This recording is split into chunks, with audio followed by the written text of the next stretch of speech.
Hello everyone, myself Rahul Gunav. और हम बात कर रहे थे cell injury due to free radicals के बारे में। तो इससे पहले मैंने 3 वीडियो बना चुका हूँ मैं cell injury due to free radicals पे।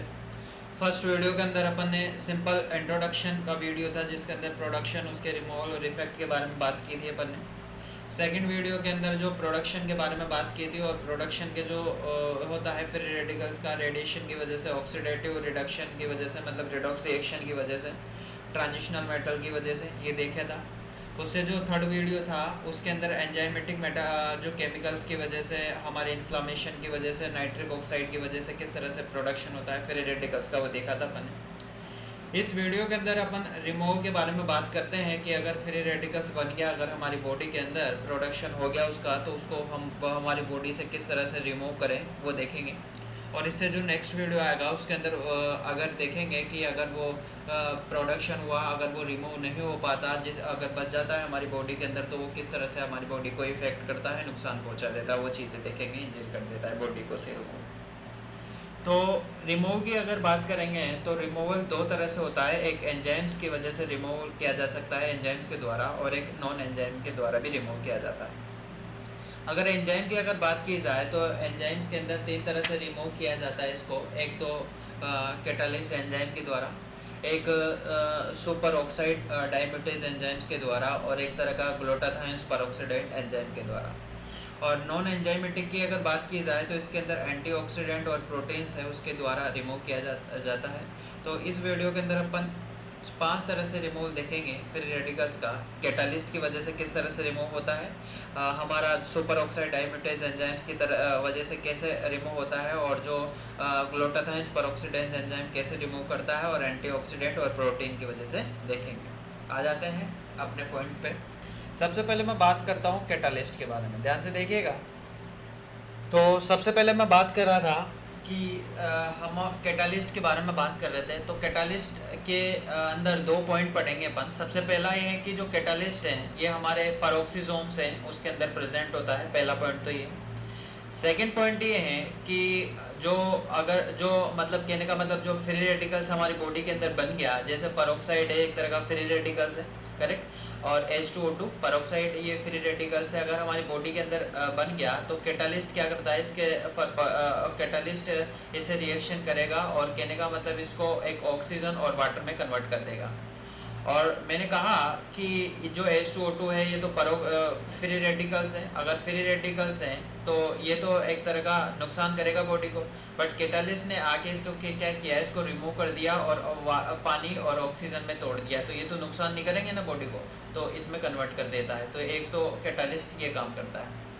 सेकेंड अपन बात करते हैं एक तरह का जो सुपर ऑक्साइड डायमेटेज एंजाइम्स के बारे में। तो नाम से पता चल रहा है कि सुपर ऑक्साइड है, मतलब एक इसके ये एक सुपर ऑक्साइड का रिमूव करेगा, सुपर ऑक्साइड को तोड़ेगा, करेक्ट। इसके अंदर भी 2 पॉइंट पढ़ते हैं। सबसे पहले इसके टाइप्स देखते हैं, और इसके जो टाइप्स है वो टाइप्स किसके बेसिस पे हैं कि जो सुपर ऑक्साइड डायमेटेज एंजाइम्स हैं ये जिस मेटल्स के साथ रिएक्शन कर देता है उसी के नाम से इसका टाइप्स है। जैसे बहुत सारे तरह के होते हैं, तो टाइप्स तो बहुत सारे तरह से होते हैं, बहुत सारे तरह के मेटल्स के साथ ये बाइंड कर जाता है, बट मेनली जो देखे जाते हैं, जो अपन पढ़ते हैं, वो 3 तरह के टाइप देखेंगे इसके।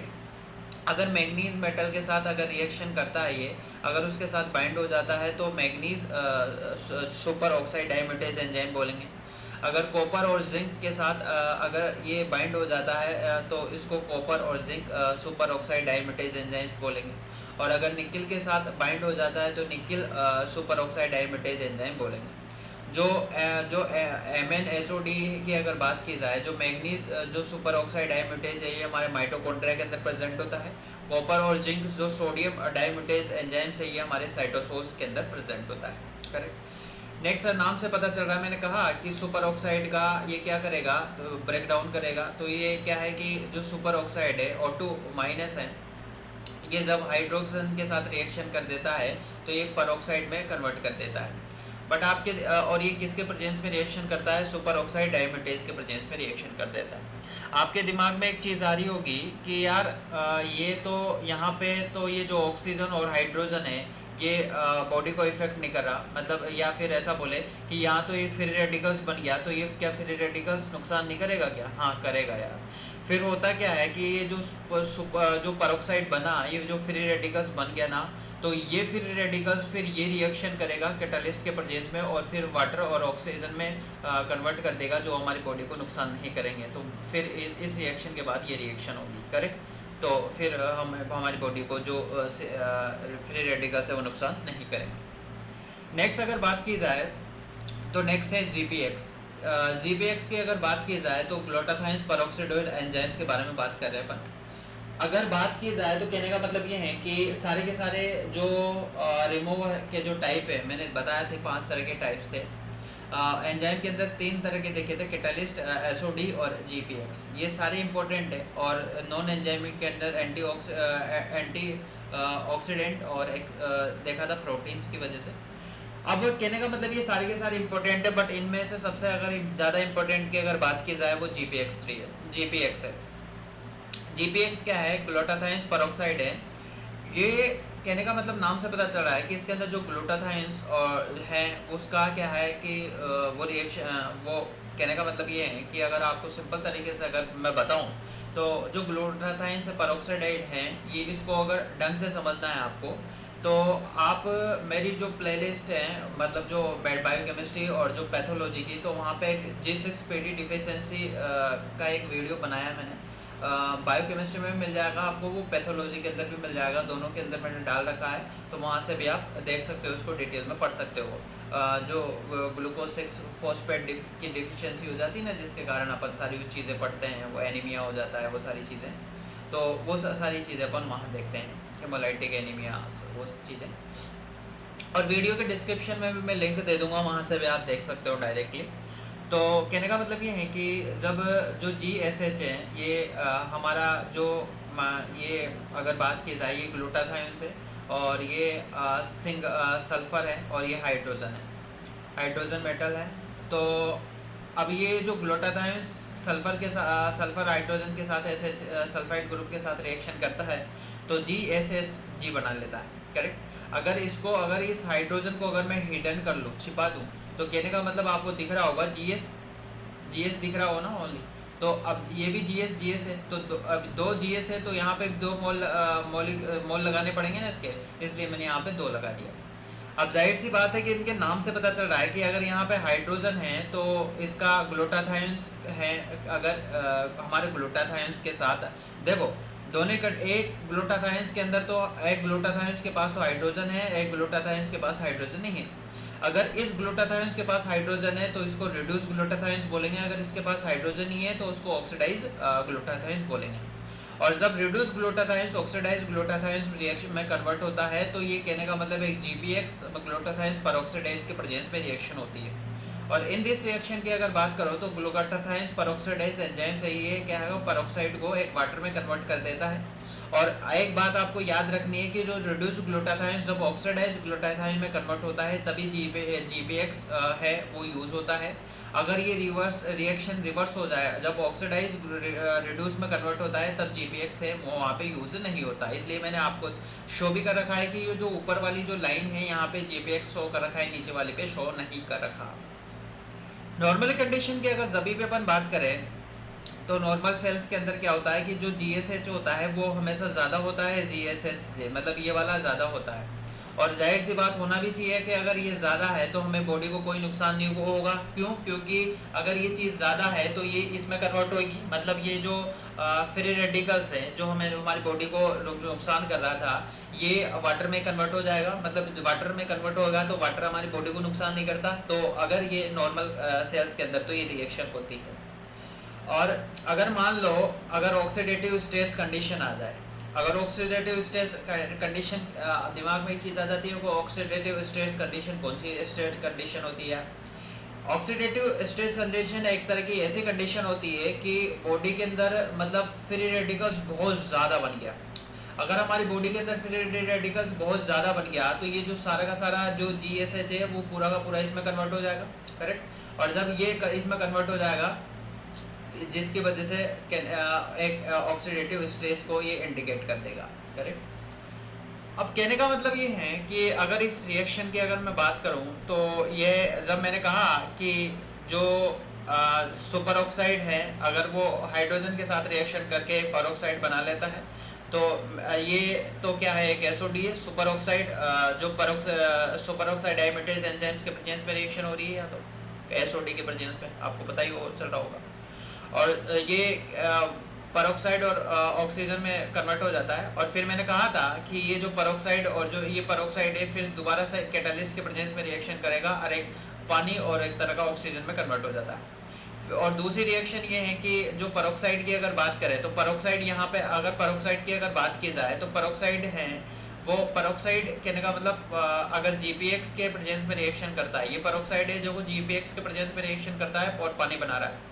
तो कहने का मतलब ये है कि यहाँ हमारी इस रिएक्शन लिखने से क्या मतलब निकला, इस रिएक्शन निकले से इतना सा मतलब निकला कि जो ऑक्सीजन और जो पेरोक्साइड जो फ्री रेडिकल्स थे जो हमारी बॉडी को नुकसान कर रहे थे, ये अब की बार मतलब फ्री रेडिकल्स नुकसान कर रहे थे तो ये फ्री रेडिकल्स से ये एक पानी और ऑक्सीजन में कन्वर्ट हो गया। तो ये तो हमारी बॉडी, पानी और ऑक्सीजन तो हमारी बॉडी को नुकसान नहीं करेंगे।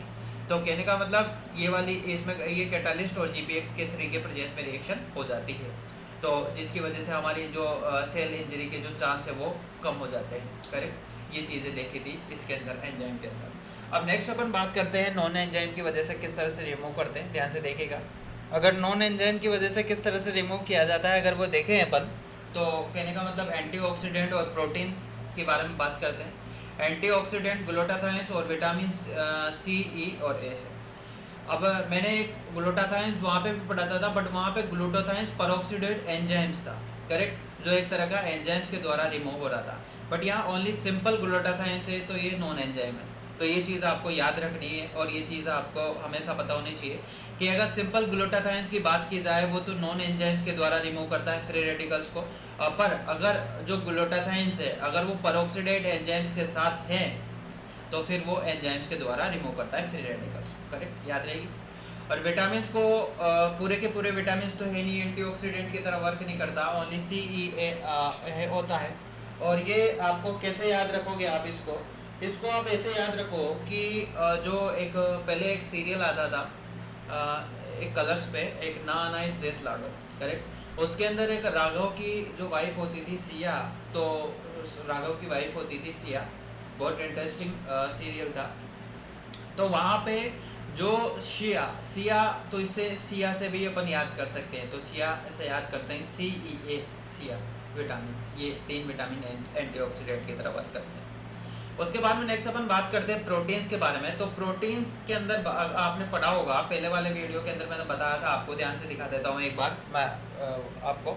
तो ये जो चीज़ें थी अपन ने, ये जब ट्रांजिशनल मेटल्स से एक फ्री रेडिकल्स का प्रोडक्शन होता था वहाँ पे देखी थी मैंने। तो मैंने वहाँ पे आपको बताया था कि हमारी बॉडी के अंदर जो एक आयरन्स और जो कॉपर की अगर मैं बात करूँ, करेक्ट, ध्यान से बता देता हूँ। तो हमारी बॉडी के अंदर जो एक आयरन्स और जो कॉपर होता है ये एक प्रेजेंट होता है और ये एक वर्क करता है बॉडी के अंदर एक डोनेट और एक्सेप्ट करने का ड्यूरिंग सेलुलर रिएक्शंस के अंदर।